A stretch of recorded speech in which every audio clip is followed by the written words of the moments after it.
नमस्कार दोस्तों, मैं हूं अंजलि और स्वागत है आप सभी का आपके अपने YouTube चैनल भारत जी के विद अंजलि में। और आज अपन पढ़ने जा रहे हैं एसएससी एमटीएस की 20 नंबर की क्लासेस। यानी कि इससे पहले मैं कितनी क्लासेस कंप्लीट करवा चुकी हूँ आप सभी को अच्छे से पता है। और आप लोग क्या पूरी क्लास अच्छे से देख के जाते हैं, कमेंट भी नहीं करते हैं, शेयर भी नहीं करते हैं, लाइक भी नहीं करते, पैसे लगते हैं ना सारी चीज़ें करने का। तो आज के वीडियो में आप कमेंट भी करोगे और अपने दोस्तों के साथ में शेयर भी करोगे। और अगर आप चैनल पे नए हैं तो सब्सक्राइब जरूर कर दीजिएगा। चलिए शुरुआत करते हैं आज के इस नए सेशन की। पहला प्रश्न है अपना, परा विशेष और बहुमूल्य कलाकृति अधिनियम 1972 की धारा 2 के अनुसार पूरा विशेष में ऐसी कोई पांडुलिपि, अभिलेख या अन्य दस्तावेज शामिल है जो वैज्ञानिक, ऐतिहासिक या सौंदर्य मूलक हो और जो कम से कम वर्षों से अस्तित्व में हो। यानी कि ऐसी ऐतिहासिक वस्तु जो आपसे पूछी गई है जो अस्तित्व में आए हुए कितने वर्ष उसको हो चुके हैं, तो 75 वर्ष के अंतराल की ज्यादातर चीजें क्या है, ऐतिहासिक दृष्टि से क्या है, आ चुकी हैं। नेक्स्ट देखेंगे अपन बॉम्बे स्टॉक एक्सचेंज एशिया का रिक्तिस्थान स्टॉक एक्सचेंज है, तो कितने नंबर पे आता है। अब बॉम्बे इसका नाम दे रखा है, इस वजह से ये सिर्फ बॉम्बे का नहीं है, ये भारत का है। तो बॉम्बे स्टॉक एक्सचेंज एशिया का कितने नंबर पे आता है, ये तो पहले नंबर पे आता है, जो कि क्या है, सबसे बड़ा है। अभी बात करें इसका नया नाम क्या कर दिया गया है, तो BSE के नाम से अब ये जाना जाएगा।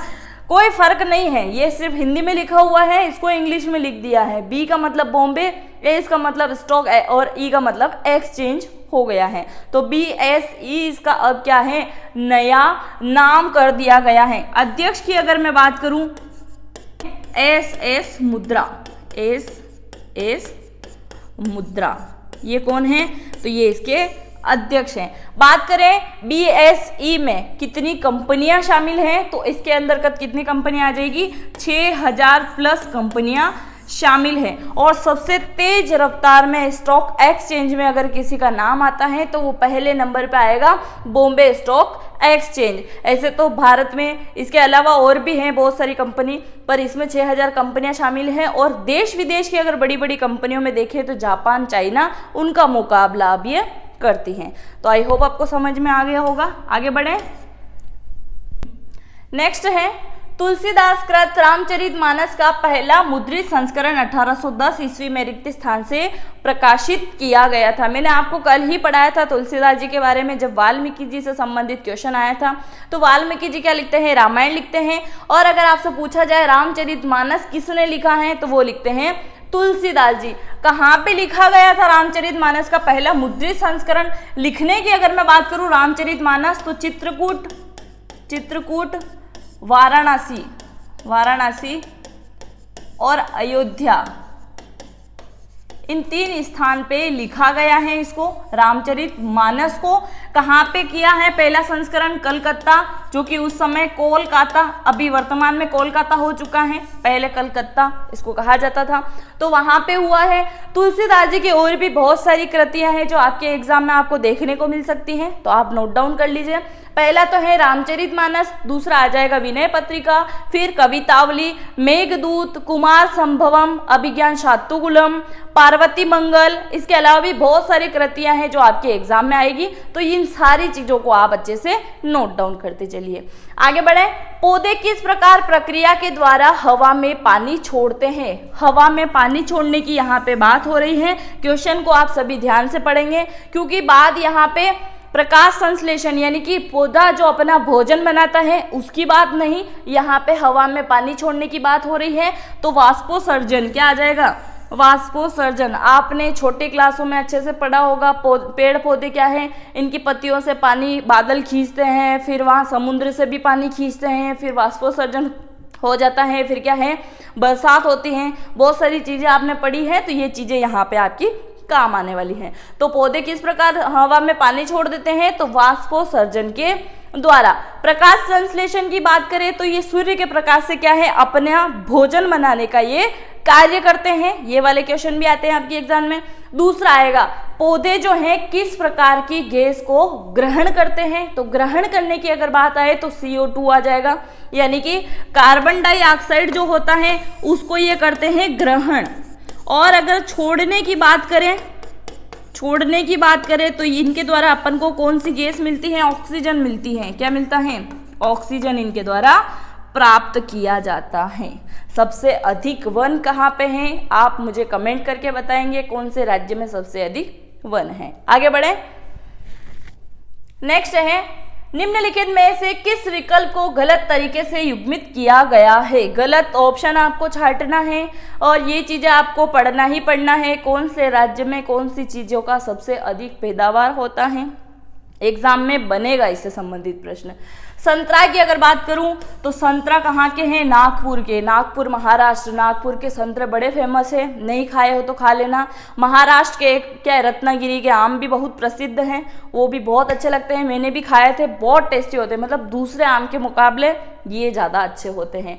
केले की अगर बात करें तो केरल में होता है और आपको पता होगा कि भारत में सबसे अधिक खाए जाने वाला फल भी केला ही है। फिर सेकंड नंबर पे आता है आम। आप सभी के दिमाग में यही चीज आएगी, नहीं आम हो सकता है, आम बहुत सारे लोगों का फेवरेट होता है, पर केला जो है सबसे अधिक खाया जाता है भारत के अंदर। सेब की अगर बात करूं तो हिमाचल प्रदेश में सबसे अधिक सेब की पैदावार होती है। अमरूद और तेलंगाना की अगर बात करें तो ये गलत हो जाएगा। अमरूद सबसे अधिक कहाँ पे होते हैं? ये प्रश्न दो प्रकार से बनेगा। अमरूद क्या है? अमरूद का सबसे अधिक पैदावार करने वाला राज्य कौन सा है? पहला प्रश्न। दूसरा बनेगा प्रतिशत के मामले में सबसे अधिक अमरूद कहाँ पैदा होते हैं? दोनों ही क्वेश्चन अलग हैं और दोनों का आंसर भी अलग है। अमरूद की अगर मैं बात करूं सबसे अधिक पैदावार राज्य अगर आपसे पूछा जाए तो कौन सा आ जाएगा? उत्तर प्रदेश। उत्तर प्रदेश में क्या है? सबसे अधिक अमरूद की पैदावार होता है। अगर आपसे पूछा जाए कि अमरूद दूसरे नंबर पे पैदावार राज्य कौन सा आ जाएगा, तो वो आ जाएगा मध्य प्रदेश। मध्य प्रदेश। तीसरे नंबर पे पूछा जाए तो आ जाएगा बिहार। चौथे नंबर पे पूछा जाए तो आ जाएगा आंध्र प्रदेश। तो ये सब क्या है? अमरूद के मामले में सबसे अधिक पैदावार करने वाले राज्य आ जाएंगे। अब मैं आपको बताऊंगी सबसे अधिक प्रतिशत के मामले में अमरूद की पैदावार कहाँ होती है, तो प्रतिशत के मामले में कहाँ पे हो जाएगी? अब इन चारों में से आप सोचोगे कि इन चारों में से हो सकता है, तो नहीं भाई साहब, यहाँ आप गलती कर दोगे। इन चारों में से कोई नहीं आएगा, इसमें नाम आ जाएगा राजस्थान का। राजस्थान का नाम आ जाएगा। राजस्थान क्या है? शूरवीरों की भूमि है, इसमें भी खून दौड़ रहा है। आपने देखा होगा ना, चोरी चुपके ऐसी कोई मूवी का नाम है जिसके अंदर है हमारे दादा परदादा लड़ाकू थे और ये भी लड़ाकू है। तो शूरवीरों का खून कहाँ पे दौड़ता है? राजस्थान वालों, क्योंकि राजा महाराजाओं की भूमि है, कम थोड़ी है, हम भी वहीं से हैं, इस वजह से तो तारीफ करना बनता है थोड़ी बहुत। चलो आगे बढ़ते हैं।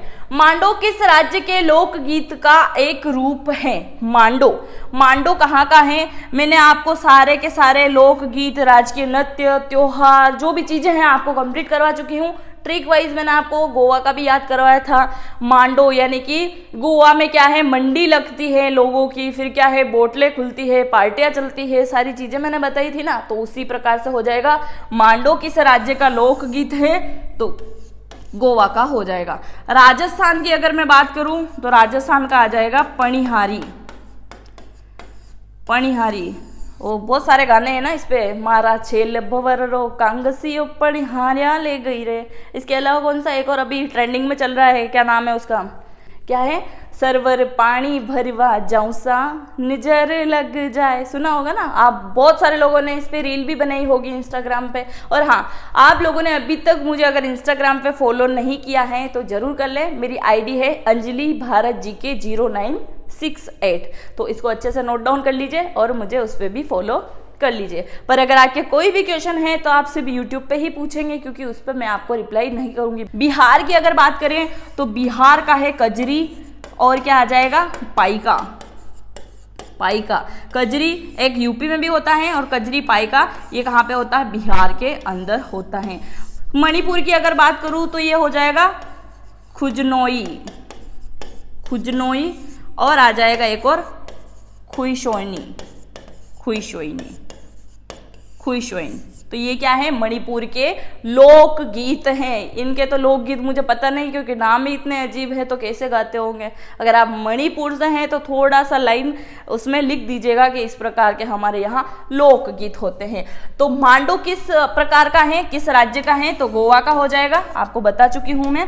आगे बढ़े, नेक्स्ट है खिलजी राजवंश ने रिक्तिस्तान ईस्वी तक दिल्ली पर शासन किया था। खिलजी की अगर मैं बात करूं तो खिलजी में सबसे अधिक आपको किसका नाम याद आता है? वीडियो को यही रोक के कमेंट करना, फिर मैं आपको बताऊंगी सही, क्योंकि खिलजी का नाम आते से ही सीधा आपके दिमाग में एक ही व्यक्ति घूमेगा, ना कि फिरोज मलिक। अब बात करें फिरोज मलिक की, तो फिरोज मलिक कौन है? फिरोज मलिक हैं इसके संस्थापक, किसके?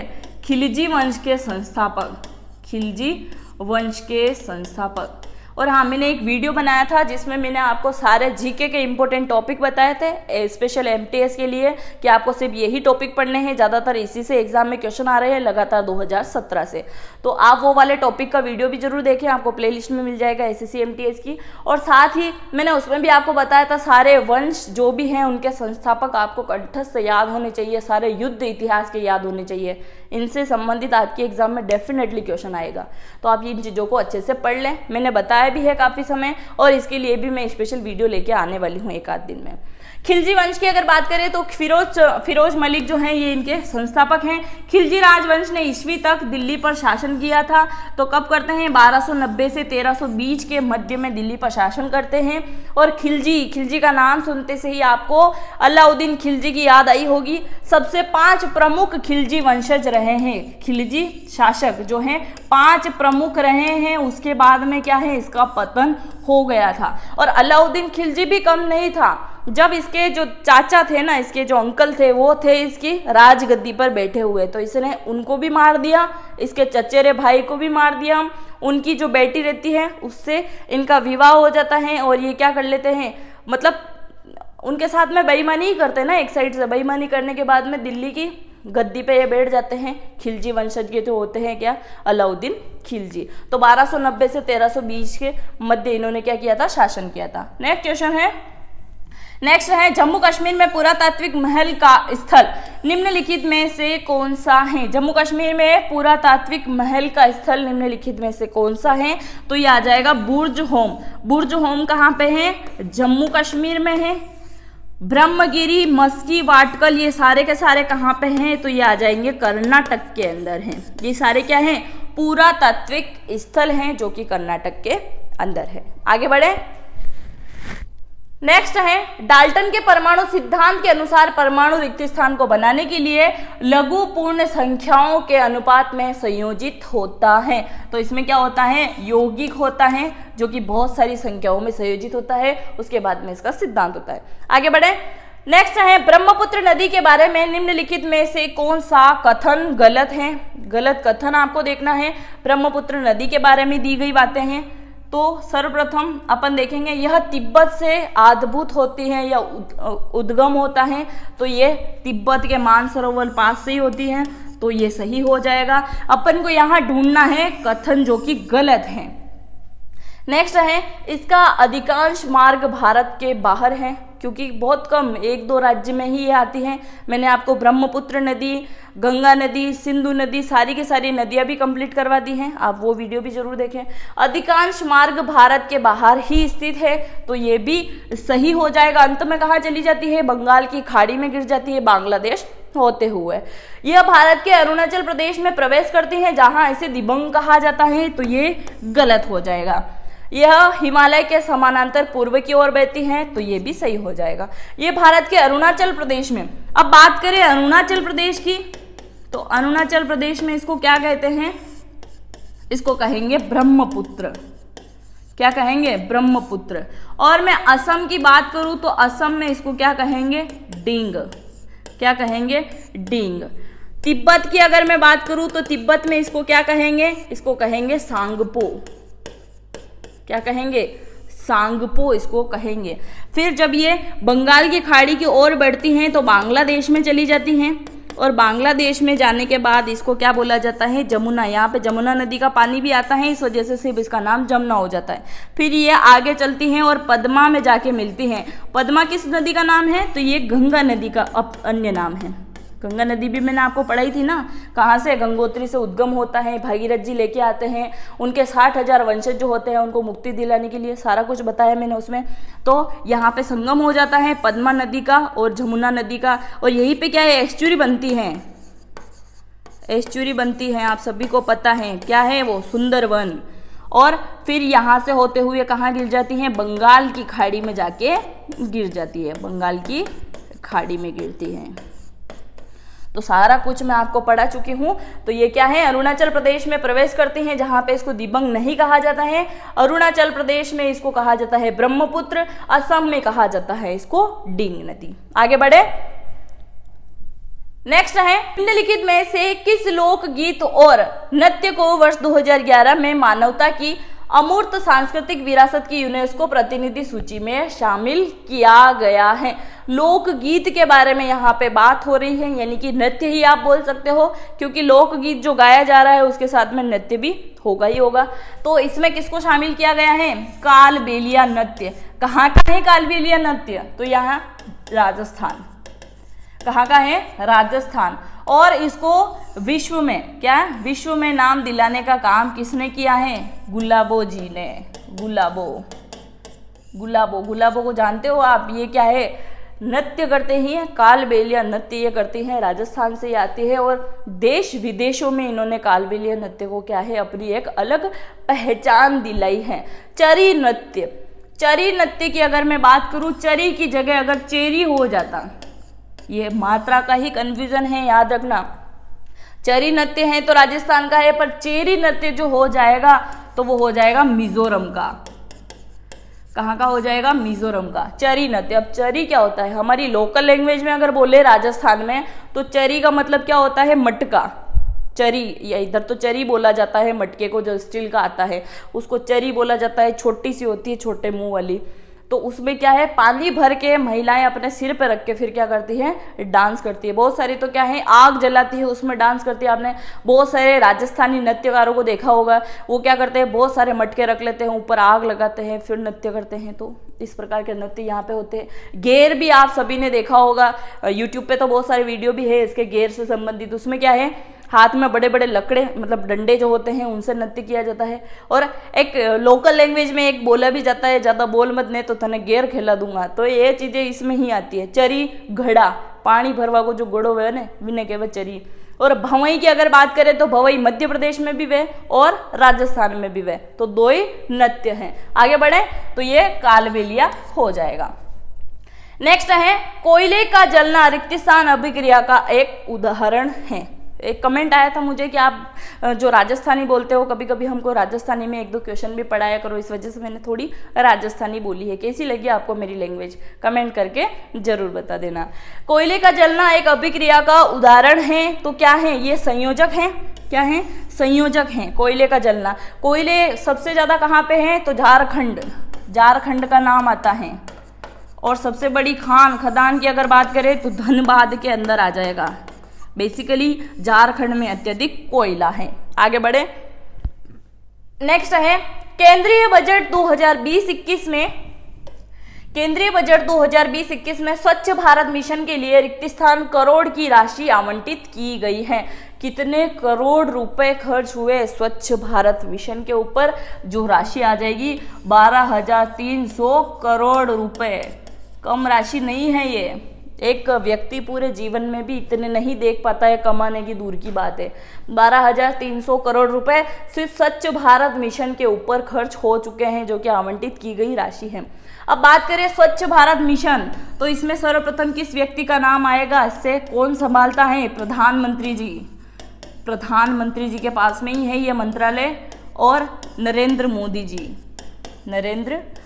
जी के पास में है। और इसको सबसे ज़्यादा संभालने का कार्य कौन करते हैं, इनके बाद में अय्यर साहब करते हैं।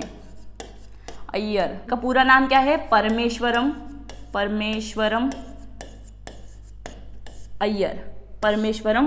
अय्यर हो जाएगा, परमेश्वरम अय्यर। तो ये क्या करते हैं, इसको संभालने का कार्य करते हैं, मतलब स्वच्छ भारत मिशन के पीछे इनका ही सबसे बड़ा हाथ मान लीजिए। आगे बढ़े। नागर मंदिरों में आमतौर पर वास्तुकला की रिक्त स्थान शैली होती है। अब मैंने आपको इससे पहले वाले एक सेशन में पढ़ाया था नागर और द्राविड़ शैली के बारे में कि कौन सी दिशा में कौन से मंदिर होते हैं। नागर मंदिर की बात हो रही है, यानी कि नागर शैली, तो वो उत्तर भारत में आपको देखने को मिलेगी। उत्तर भारत में कौन कौन से राज्य आते हैं, कमेंट सेक्शन में जरूर बता दीजिएगा। नागर मंदिर उत्तर भारत के अंदर आ गए हैं। दक्षिण की अगर मैं बात करूं तो दक्षिण में क्या आ जाएंगे, द्राविड़ शैली। द्राविड़ शैली द से आप याद रखिए, दक्षिण में क्या है, द्राविड़ शैली इसमें आ जाएगी। और इसकी अगर मैं बात करूं तो मंदिर कृष्णा नदी से इसकी शुरुआत होती है, जो कि लास्ट में कन्याकुमारी तक जो भी मंदिर बने हुए हैं वो सारे के सारे क्या हैं, द्राविड़ शैली में बने हुए मंदिर हो जाएंगे। और द्राविड़ शैली के मंदिर काफी समय बताए हैं मैंने, ऊपर से चौकोर आकृति में होते हैं, जैसे मीनाक्षी मदुरई मंदिर वगैरह हो गए हैं द्राविड़ शैली के। नागर शैली के मंदिर अपनी साइड है, जैसे कि मध्य प्रदेश में वो जो खजुराहो का मंदिर है वो कौन सी शैली का है, वो आप मुझे कमेंट करके बताना। बाकी बहुत सारे जो मंदिर है नागर शैली के ऊपर कलश की स्थापना होती है, वो आ जाएंगे ये वाले मंदिर। आगे बढ़े। नेक्स्ट है मानव के कंधे का जोड़ रिक्त स्थान संधि का एक उदाहरण है। संधि का उदाहरण पूछा गया है तो ये आ जाएगी बालस और साकेत, ये दोनों इस संधि का उदाहरण आ जाएगा। मानव के कंधे का जो जोड़ है वो इसमें आ जाएगा। नेक्स्ट है महिला एक दिवसीय अंतर्राष्ट्रीय क्रिकेट में 6 विकेट लेने वाली एकमात्र भारतीय स्पिनर कौन है। यानी कि क्रिकेट की यहाँ पे बात हो रही है, चारों के चारों खिलाड़ी क्या है, भारतीय महिला टीम जो कि क्रिकेट की टीम है उसके अंतर्गत शामिल है। इसमें नाम किसका आ जाएगा, दीप्ति शर्मा का आ जाएगा। और ये स्मृति मंदाना कौन है, बल्लेबाज है बहुत अच्छी भारतीय महिला क्रिकेट टीम के अंदर। आगे बढ़े। नेक्स्ट है दोहा में छठे कतर इंटरनेशनल कप में भारोत्तोलन के लिए स्वर्ण पदक जीतने में मतलब किसके द्वारा जीता गया है। तो दोहा छठा जो हुआ था कतर के अंदर, कतर कहाँ, दोहा के अंदर ही आता है। इंटरनेशनल कप है जो भारोत्तोलन यानी कि वेट लिफ्टिंग के अंदर है, किसने जीता है, तो अपने यहाँ से जाती है मीराबाई चानू। 49 केजी वर्ग के अंदर ये क्या करती हैं, वेट लिफ्टिंग करती हैं, वेट उठाती है, भारोत्तोलन करती हैं मीराबाई चानू। और इन्होंने ओलंपिक ये जो अभी हाल ही में ओलंपिक हुआ था 20 में होना था पर हुआ 21 के अंदर, टोक्यो के अंदर जो आयोजित हुआ था उसके अंतर्गत इन्होंने रजत पदक जीता है। टोटल कितने पदक इस बार जीते गए हैं, 7 पदक जीते गए हैं मैंने आपको बताया था। इसमें से 1 है गोल्ड का, 2 हैं सिल्वर के और बाकी कितने बचे, 1 2 3 तो ये हो गए, 4 बचे वो हैं किसके आ जाएंगे, कांस्य पदक यानी कि ब्रॉन्ज। तो ये सारे पदक भी मैं आपको पढ़ा चुकी हूँ। तो ओलंपिक रजत पदक जीता है और भारतीय भारोत्तोलन के अंदर प्रथम ऐसी भारतीय महिला हैं जो ओलंपिक में जाके रजत पदक जीतती है। तो इस क्वेश्चन को मत भूलिएगा क्योंकि बनेगा एग्जाम में, वह पहली भारतीय महिला कौन है जो ओलंपिक के अंतर्गत रजत पदक जीतती है भारोत्तोलन के अंदर। तो आपको ये चीजें याद रखना है। आगे बढ़े। पाचन तंत्र का कौन सा भाग यकृत और अग्नाशय से स्राव प्राप्त करता है, तो कौन आ जाएगा, इसमें आ जाएगा छोटी आंत। भोजन जो पचता है वो क्या है, छोटी आंत बड़ी आंत सब में घूम के, क्या अंदर तो कोई फैक्ट्री लगी हुई नहीं है ना कि सीधा खाया। बहुत सारे लोग खाते हैं ना अच्छे से चबाते भी नहीं है। कितनी बार चबाना चाहिए खाने को पता भी है कि नहीं है, पता है तो कमेंट बॉक्स में बता देना। आगे बढ़े। नेक्स्ट है किस वर्ष भारत के संविधान में नागरिकों के मौलिक कर्तव्यों को जोड़ा गया था। किस वर्ष में जोड़ा गया था ये आपसे पूछा गया है। ये जोड़ा गया था 1976 में।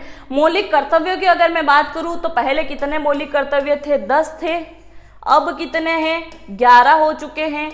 कब जोड़े गए हैं, तो 86वें संशोधन के अंतर्गत अधिनियम के अंतर्गत जोड़ा गया है। और 11वां जो क्या है मौलिक कर्तव्य है उसके अंतर्गत क्या आ जाएगा, मैंने आपको बताया भी है, जिसमें 6 साल से लेकर 14 साल के बच्चे को क्या है पढ़ने का अधिकार है।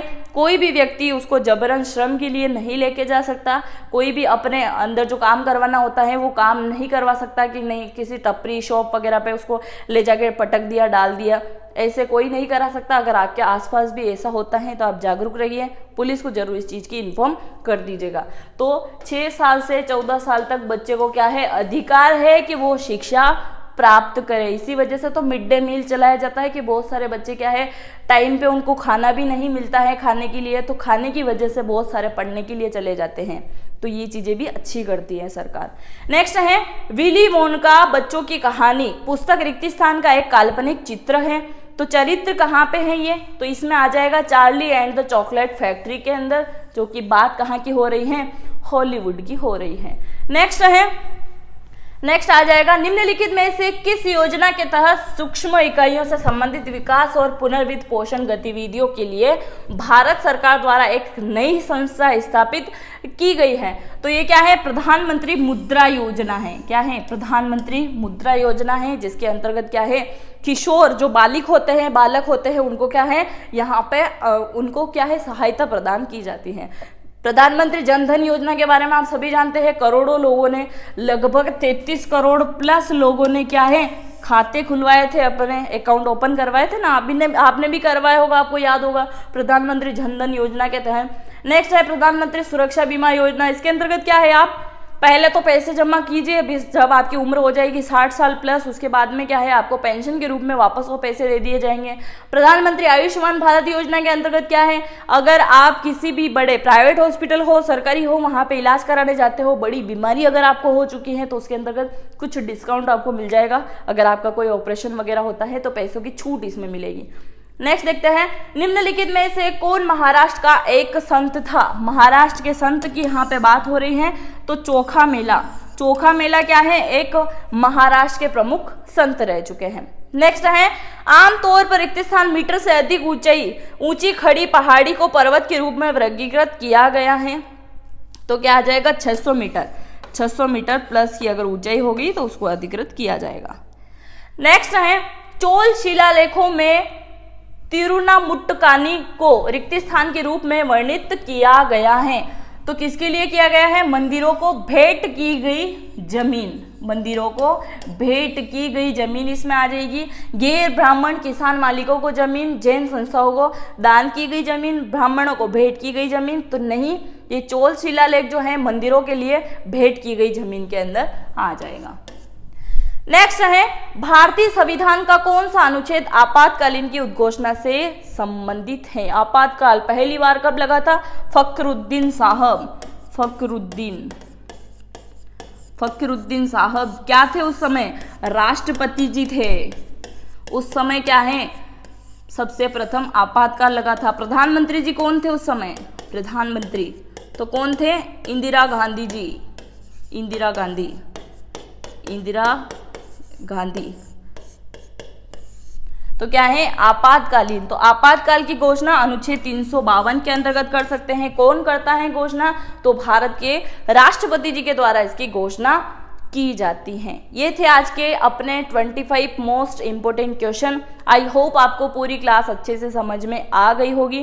थैंक यू पूरा वीडियो देखने के लिए। और इसके अलावा अगर आपका कोई भी डाउट बचा है वीडियो से संबंधित या कोई अन्य जो आपका डाउट है कोई भी, तो आप कमेंट बॉक्स में कमेंट कर सकते हैं। मिलते हैं नेक्स्ट वीडियो में। जय हिंद, जय भारत।